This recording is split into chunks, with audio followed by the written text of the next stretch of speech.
skenario kita terhadap Evergrande ini, kemungkinan risiko default itu akan sebisa mungkin dihindari karena ini memiliki dampak sosioekonomi yang sangat besar sampai sektor properti dan related to sektor properti itu sekitar menyumbangkan atau kontribusi sebesar 25 hingga 30% terhadap China's GDP. Jadi sangat besar sekali jika kondisi ini dibiarkan seperti default. Kalau misalkan, namun demikian, walaupun terjadi mediasi dalam bentuk restructuring, tentunya terjadi perlambatan atau berdampak terhadap perlambatan di ekonomi China sendiri. Namun kami menilai perlambatan daripada ekonomi China ini sendiri bukan hanya disebabkan oleh event Evergrande ini.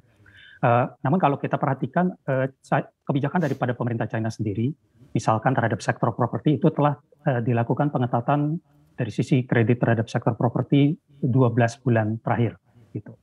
Kemudian kita juga telah mendengar di beberapa waktu lalu terjadi juga beberapa perubahan kebijakan di sektor teknologi dan beberapa sektor lainnya, termasuk pendidikan.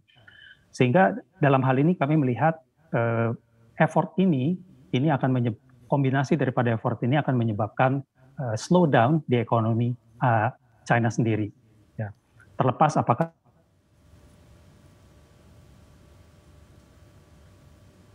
adalah mencapai pertumbuhan yang lebih sustainable. Kemudian apa dampaknya terhadap ekonomi, misalkan terhadap ekonomi Indonesia, tentunya kita bisa melihat dampaknya ini dari channel trade. Ya. China itu menyumbangkan sekitar 20% daripada total trade atau ekspor Indonesia. Jadi cukup signifikan. Namun kita juga bisa melihat dari kacamata lain, yaitu dari GDP.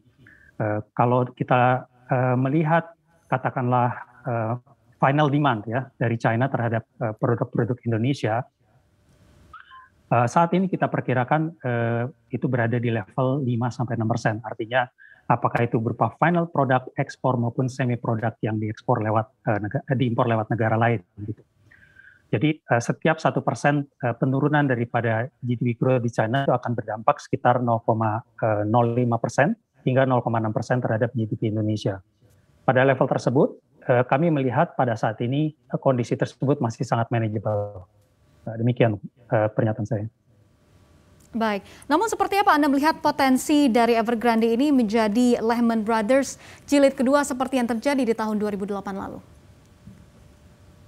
Iya, saya pikir ada beberapa faktor fundamental yang perlu kita perhatikan yang membedakan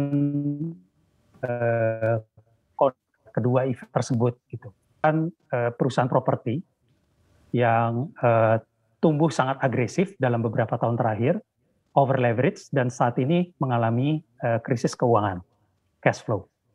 Sedangkan Lehman Brothers itu merupakan perusahaan financial yang juga leverage, tapi dalam hal ini produk-produknya ini merupakan produk yang tidak real ya.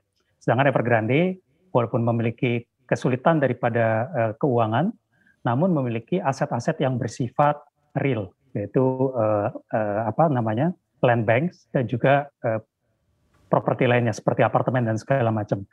Dalam hal ini, dalam hal kasus penyelesaian, Evergrande dapat melakukan likuidasi daripada aset-aset untuk membayar sebagian daripada liabilities-nya. Faktor kedua yang harus kita perhatikan adalah sistem finansial di kedua negara tersebut yang berbeda. Di Amerika tentunya kita tahu itu free market, segala sesuatu ditentukan oleh market mekanisme. Sedangkan untuk China sendiri, pasar finansialnya lebih bersifat tertutup dan pemerintahnya juga bersifat intervensionis.